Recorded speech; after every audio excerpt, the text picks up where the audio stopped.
Alabama got smacked. Fans are not stopping and smelling the roses after a trip to Pasadena that they would like to forget immediately, but it's a new year, and the transfer portal has just about swallowed up all of college football like a black hole, and that includes Alabama. Welcome to Beat, everyone. I'm Ben Flanagan with AL.com. Alabama lost to Indiana 38-3 in the Rose Bowl. What does it mean for the future of the program? What does it mean for Kalen DeBoer? We're going to get into that soon with our friend Kevin Scarbinsky, but first, losing a college football playoff quarterfinal is one thing, but we might be approaching our pets' heads are falling off territory right now with the way the transfer portal is filling up, particularly with guys who played at Alabama less than a week ago. AL.com's Matt Stahl wrote a piece on AL.com about which players Alabama has already lost to the portal, and since then, they've lost a few more. Of course, players could decide to come back to Tuscaloosa, but the presumption is usually that the grass is greener and they will move on. But you see it up and down the roster. Wide receivers, cornerback, defensive line, pretty much the entire offensive line. And what does the future hold for Ty Simpson and other Alabama quarterbacks? Our heads are spinning right now, but given that more than 30% of all of college football is currently in the portal, it's just the way of the world, the new normal, as people say. And to help us sort through it all is our good friend and AL.com Alabama beat writer, Nick Kelly. Nick, you're back from California.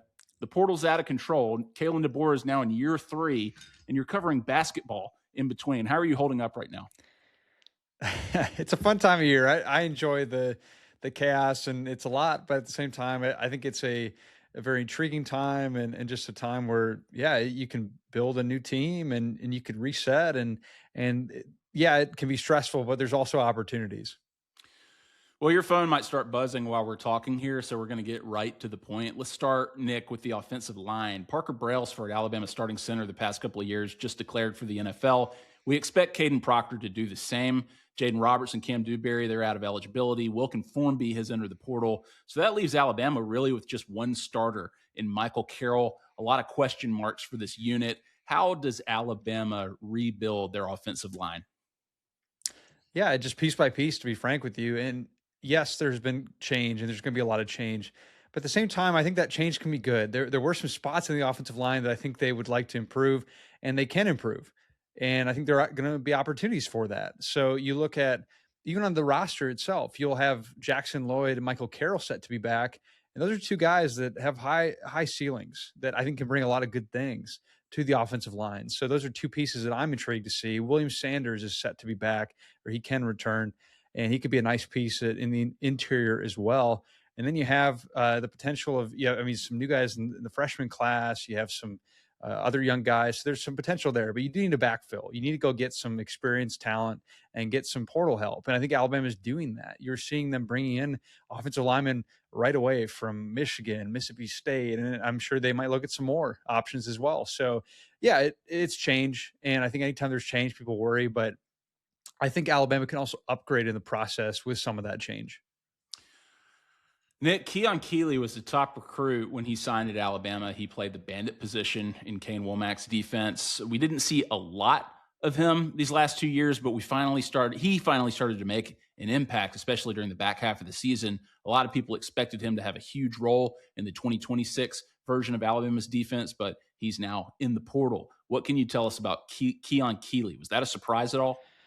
It's a little bit of a surprise. I think it's a case of, it's a surprise, but it's not. It's hard to classify some of these. I think it's not surprising in that he wasn't, by year 3, starting on the defensive line. He had that position switch because there's a system change that they underwent where Nick Saban's defense was out and Kane Womack's defense was in.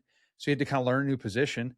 And it took him some time to get to the spot where he was really contributing on a regular basis. We saw it toward the second half of this year, but think about how long that took. So, I think I could have seen both scenarios. And, you maybe like to keep a guy like that, but he wasn't starting. And it was just a case of, he took a long time to develop. So I think there could be just a good opportunity elsewhere for him to go and grow and kind of maybe find a better fit schematically. Because, again, the Kane Womack defense is not technically what he signed up for when he came to Alabama. Wide receiver is another position that is going to see a lot of turnaround from 2025 to 2026. The same was true from 24 to 25. Players like Rico Scott, Cole Adams, Jalen Mbakwe, who we now know has committed to Georgia Tech, and Jalen Hale, they've all entered the portal. Jeremy Bernard, he's obviously out of eligibility. Ryan Williams has indicated he plans to stay. Latsier Brooks is in a great position if he comes back for another year. And Isaiah Horton has a decision to make. It's a critical position group for what Kalen DeBoer wants to do on offense. What do you know right now about, say, Horton, other guys on the roster, and what might Alabama do to replace some of the guys that they're probably losing? Yeah, I mean, it's a lot of turnover. And again, it's similar to the offensive line where you have a lot of depth pieces that are moving on and looking for opportunities elsewhere. But yeah, Isaiah Horton, I don't have a direct answer for you in terms of, hey, he's going to stay or he's going to go out. I think that's a decision that's being made. And you can see both making sense. I would just pure speculation, educated guess. I would just say that it's more likely he stays. I think a second year in the system, he could really boost his stock. And you just look at big, tall receivers and what they've been able to do under Kalen DeBoer. So I think him coming back would make sense. And yeah, you look at, I mean, Ryan Williams said that he's going to be staying. He told me that at the Rose Bowl, that he's not going anywhere. And then you also look at Latsier Brooks, who really came on as the year went on and is a special talent. I think heading into his sophomore year, you like a lot there. You got Derek Meadows coming back. And yeah, you're going to supplement with Sadarian Morgan, a true freshman coming in from in-state. But yeah, I do think that you need to get some more guys potentially. I think there were some reports about Rico Scott actually is going to stay at Alabama. So that's a guy who saw some opportunities early on that he could continue to see an increase in his role. But yeah, I think you do want to try to get a little bit more help in the portal if you can, just to at least supplement. If not, I mean, you might not get a starter or an elite guy, but I don't know that you need that. I think you just need more bodies in that room. Somebody's going to have to throw the ball to these guys, Nick. Quarterback's going to be a primary focus this offseason. Ty Simpson at a bit of a crossroads right now. He could obviously go pro. He could come back to Alabama. He could even transfer to another program if he so chooses. And there's obviously chatter and speculation about that and everything else right now. But you wrote about Ty this week, that you've gotten the latest. You've asked around. Obviously, you've done your own reporting on this. What do you know right now about Ty Simpson's future with Alabama? Yeah, Ty is going through the process of deciding. He said post-game in the locker room that he had not made any decisions, and that remains to be true. His actions since then have indicated that. He met with Ryan Grubb and Kalen DeBoer over the weekend. I think those meetings went well. The door's open to him returning. So he can stay at Alabama, and he can come back for another year. But he also is looking at the NFL draft and seeing what his chances would be there. And that's what is going on at the start of this week. Is he's having discussions about his future and what his NFL prospects are, trying to get feedback from people who know the situation with the NFL and people who can give him a sense of, hey, you could get drafted here, or this team is looking for this, or that team's looking for that, to help him make his decision. So I think that's going to happen over Monday and Tuesday or so. And then we could see a decision, I mean, maybe as soon as Wednesday, but I do expect a decision by the end of the week from Ty. So, and he technically has until not this Wednesday, but the following Wednesday to declare if he wants to go to the draft. But I think he would like to get wrapped up this week. And frankly, Alabama would probably like him to get that wrapped up this week so that it can move forward with its quarterback plan. So that's about where things stand right now. And I would lean toward he goes out for the draft just because you look at, there's not a whole lot else quarterback wise at the top end. I mean, Fernando Mendoza is expected to probably be the top pick, if not Dante from Oregon being another guy who could be up there if he declares, but that's not guaranteed either that Dante declares. I mean, there's a chance that he does not declare too. So Ty could be as high as QB2 potentially in the draft. So if my understanding of it is this, Ben, if it's a high probability he's going to be a first round pick based on the feedback he gets, he'll go out for the draft.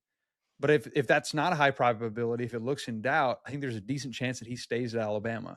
Now, the last thing I'll say is people have speculated, would he go in the transfer portal?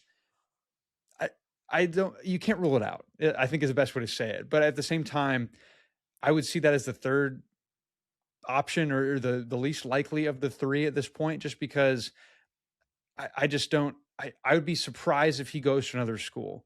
I think that as long as Alabama did what they needed to do to be within range of keeping him financially, that I think he would stay at Alabama if he's going to be in college. But I certainly think programs, Ben, in college football would like to get Ty Simpson. And I think he could make a multi-million-dollar type of deal if he did go in the portal. So that is I mean, the reality of it, and a good quarterback who's had success is going to draw a lot of, I think, offers and money in the portal. But again, that to me would be surprising if he took that route if he does come back for college.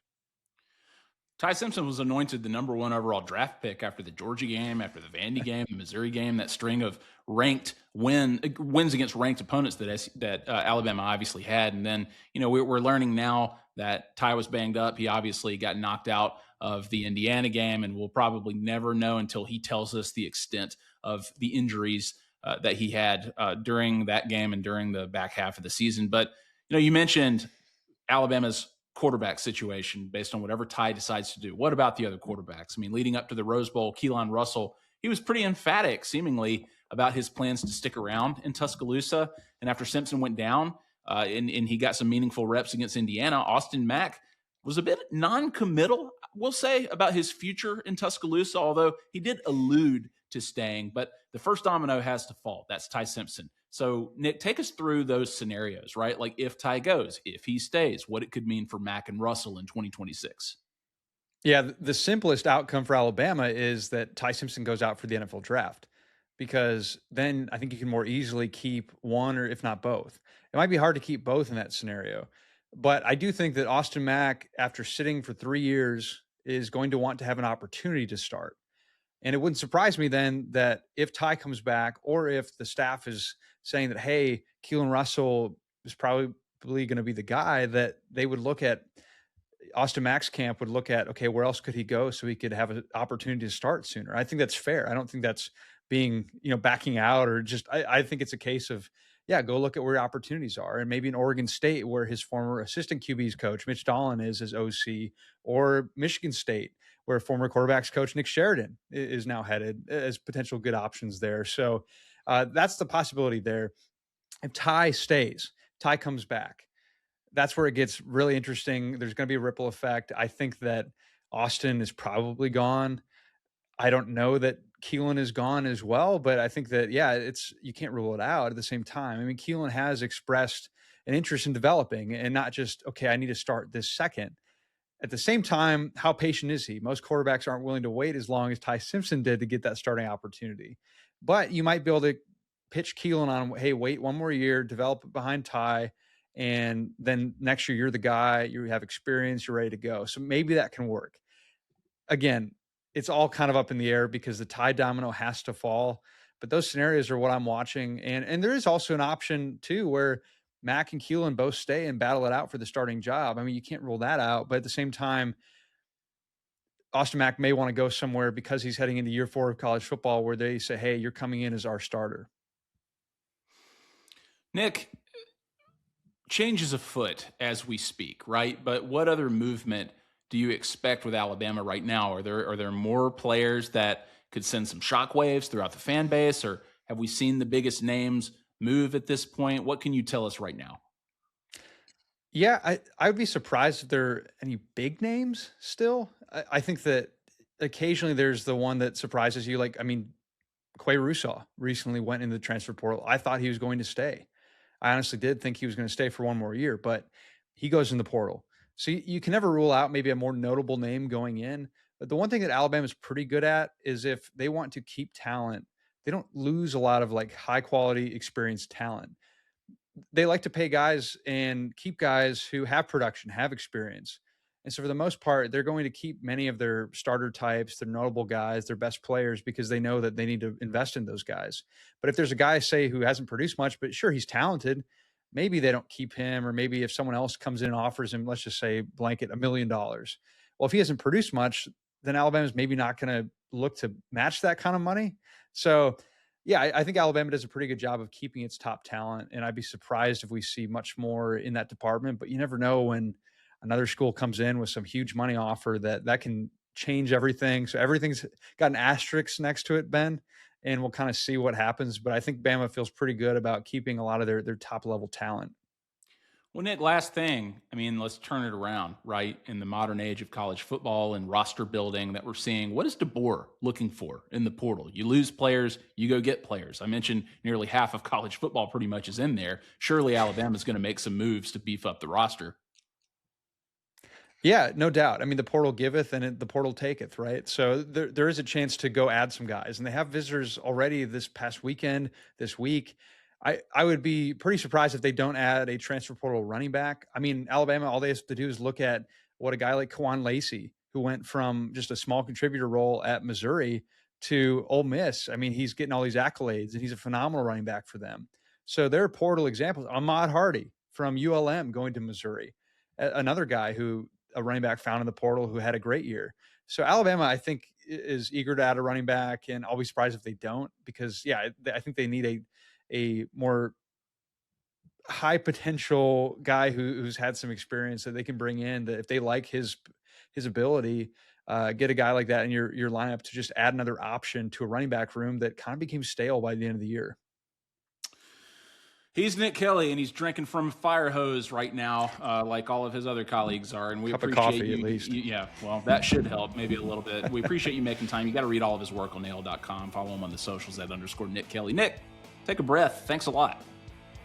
Hey, thanks, Ben. Good talking with you. Welcome back, everybody. You can read his column on AL.com. Check out his podcast, Scarbo Knows. And he had a lot to say about Alabama's Rose Bowl performance and what it means for the future of the program. That's why we had to bring him on. Kevin Scarbinsky, Happy New Year. How are you? Happy New Year, Ben. I'm feeling much better than the Alabama football program today. I will say that. Yeah, I know you probably cope with Swedish fish, as you've told us here on the pod before. But yes. I'm not sure what Kalen DeBoer and the rest of the team are turning to after what happened out in Pasadena. Pretty rough. But you've got a fantastic new column out today that people have to read. You asked the question, can Kalen DeBoer's Alabama program rise from the ashes of the Rose Bowl? And I want to read a passage from it. You write, quote, "There is no shame in losing a playoff game, especially when your opponent is the number one team in the field and the only undefeated team in the land. There is no excuse for losing a playoff game, 38-3, end quote. You note that Alabama has never lost a postseason game by that wide a margin and hadn't done so in the regular season since 1998. Kevin, how do you explain or reckon with what you saw from Alabama in Pasadena? I am still scratching my head, Ben. I have to be honest. Obviously, I didn't see that coming. I picked Alabama to win the game. So it wouldn't have surprised me had Indiana won, because I think Indiana is probably the best team in the country for the entire season and certainly right now. But to see Alabama be non-competitive for essentially the entire second half, to see Kalen DeBoer make a reckless gambling decision as early as he did at the end of the first quarter to go for it on 4th and 1 and not have confidence that you could get it on 4th and 1 by pounding the ball between the tackles, that you had to run a jet motion pop pass to Jeremy Bernard, which is not the prescribed way to get 1 yard or less than a yard. And then to see Indiana on the very either the next series or one of the succeeding series face a short yardage situation and bust a run for 20 yards. I think it was off tackle in that case. To see anybody, let alone historically, and we have to rid ourselves of these prior prescriptions on teams like Indiana, but historically, perhaps the worst power conference football team in history, to do to Alabama what Alabama used to do to so many teams, some of the best teams in the country that weren't named Alabama, year in and year out, was quite jarring. And like I said, it still has me scratching my head almost a week later. Yeah, it was rough. And the gamble that you mentioned, I mean, look, the game ended 38-3. So it's hard to look back on one or two plays to think what could have happened, what should have happened. You know, the fourth down conversion that didn't happen, or Ty Simpson's fumble when he opted not to slide after opting to slide a few plays earlier. I mean, again, woulda, coulda, shoulda, but in the end, 38-3. And we know who the better team was. But you mentioned the one Kalen DeBoer post-game quote that stuck out to me anyway, and to everybody else, when he said there was a, quote, fine line between being here and being at the top, meaning getting blown out 38-3 or being a team that could have potentially beaten the top-ranked Indiana team. The line didn't look that fine to me, Kevin, did it? I mean, it looked like a gulf between Alabama and Indiana. Maybe not in roster talent. Most people seem to believe that Alabama was the more talented team, but in execution, in blocking and tackling, and in competitive spirit. Every single aspect of that football game went Indiana's way. Preparation, coaching, decision-making, effort. And it is hard to judge, and people like to do this and say a team quit at a certain point. But it's hard not to reach that conclusion about this Alabama team. At some point in the second quarter, third quarter, more likely the third quarter, they realized they were not as good a football team, and they couldn't beat that team. And you saw the tackling start to fall off. You saw the effort start to diminish. And so for Kalen DeBoer, in the aftermath of that disastrous performance, to suggest that there was a fine line between where they were and where they wanted to go, which is win the national championship. You know, I ascribe some of it to emotion, and he was quite emotional in the post-game press conference. But you cannot say things like that. You can't certainly believe something like that. As I said in my column, it's not a fine line. That's a Grand Canyon between the performance that Indiana put on and the performance that Alabama put on. You look a long way away from winning a national championship and beating teams like Indiana. And so I would hope that that was something that Kalen DeBoer said in the heat of the moment, that upon further review, upon reflection, as he looks back at it, as he looks at what they have to change to avoid that ever happening again on his watch, that he realizes that performance was not close. That performance wouldn't have been close against Florida State.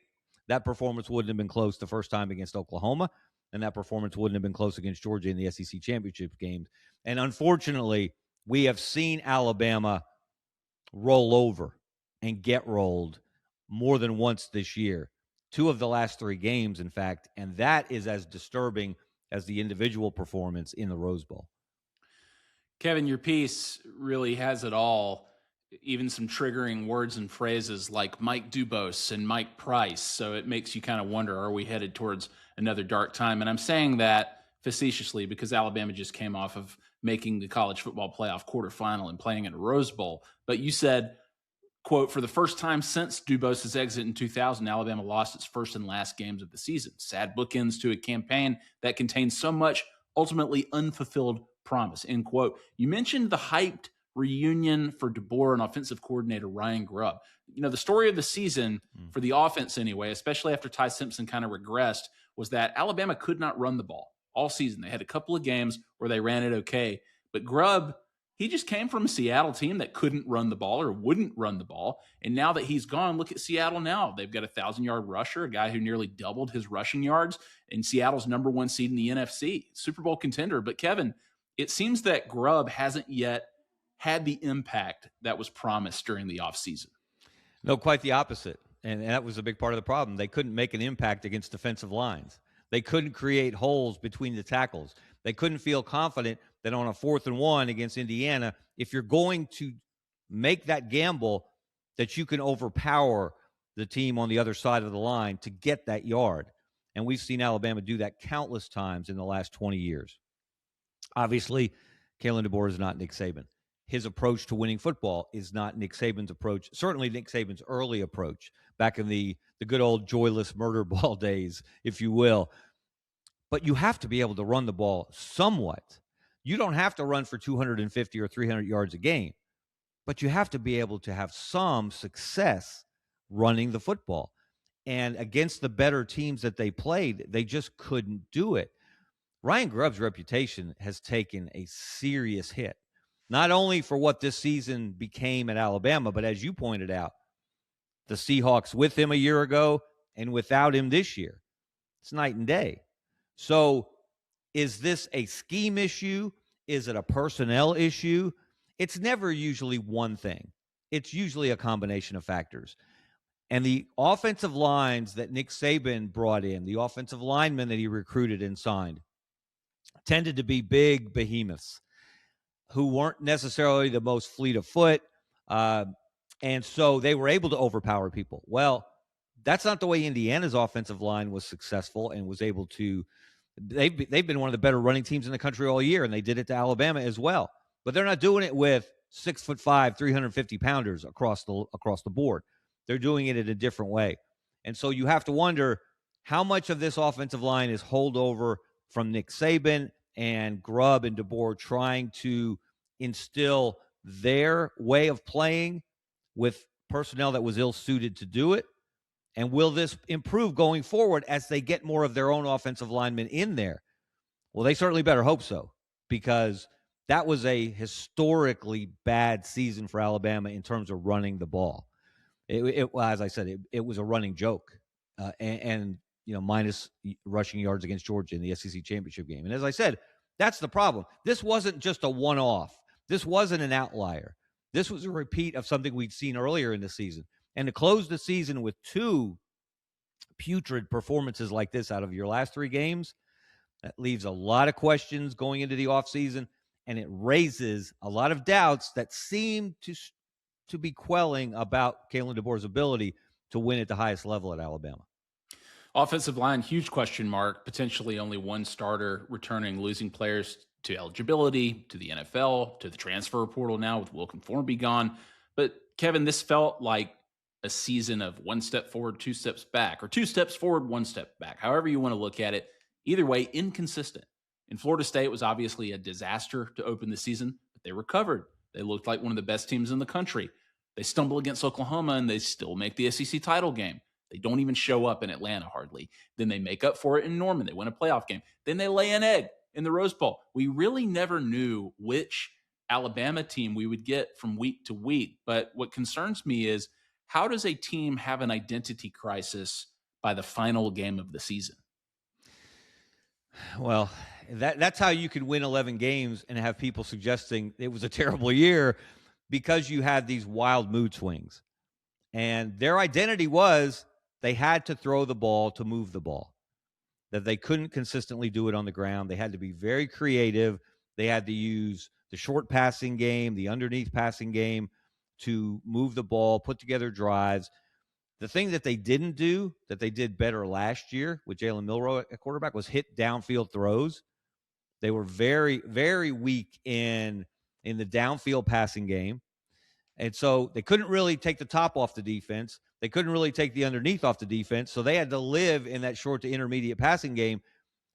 And that will only take you so far against the better defenses in the country, as Georgia demonstrated in Atlanta and Indiana demonstrated in Pasadena. So there are some fundamental changes, I think, that have to be made, both in personnel and approach, and maybe, we'll see, on the staff. Kevin, I'll ask you for a letter grade here, if you'll indulge me. Alabama didn't make the SEC title game in 2024. They did in 2025. They didn't make the playoff in 2024.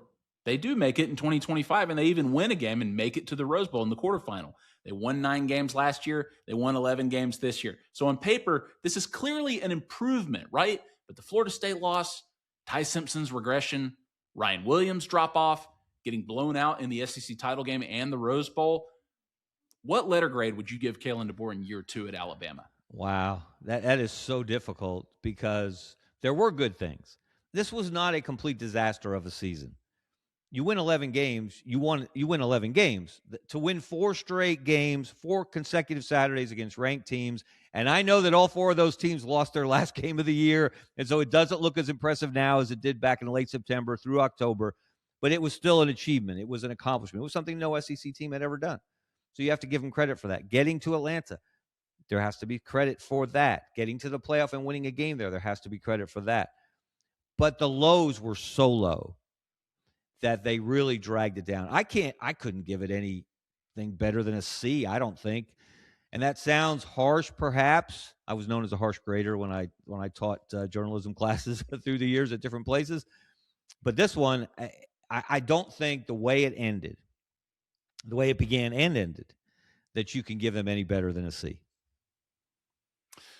I don't think it's harsh. I think it's fine, and I think the season will ultimately be remembered as fine. I think anytime, again, you make it past the first round of a tournament like this, and the fact that they finally made it, I say finally in its second year as the 12-team format, but I think most people going into the Rose Bowl were saying, this is a successful season. We're pleased with this no matter what. And they had a head full of steam thinking that they would even beat Indiana. But once Indiana beat them the way that they did, they went back on that. They doubled back and they said, this isn't the successful season that we said it was going into this game. So it's tough. And that brings me to my final question, Kevin. I mean, I think the biggest question that fans have for DeBoer now is simple. Can he win a national championship at Alabama? We saw the difference between his program at Alabama and what a top-ranked program in America looks like right now. And as you note in your piece, the SEC is not the overwhelming force that it used to be, and neither is Alabama. But based on what you have seen in 2 seasons so far, do you think that Alabama can reach those national championship heights again under Kalen DeBoer? I will answer with a qualified yes, or a yes with an asterisk. How about that? Because I've seen enough good things from Kalen DeBoer in his approach to winning football, both at Alabama and before he got there at Washington, to believe that he has the right stuff. And we have seen that he can make corrections when things go wrong, like the Florida State loss. They win 10 of their next 11. When things go wrong, like the Oklahoma loss or the Georgia loss, they make the playoff, they get healthier, and we have to add health to this equation, which is part of what's disturbing about, also is what's disturbing about the Indiana game. They were as healthy as they'd been in a long time. So health was not an excuse for that performance.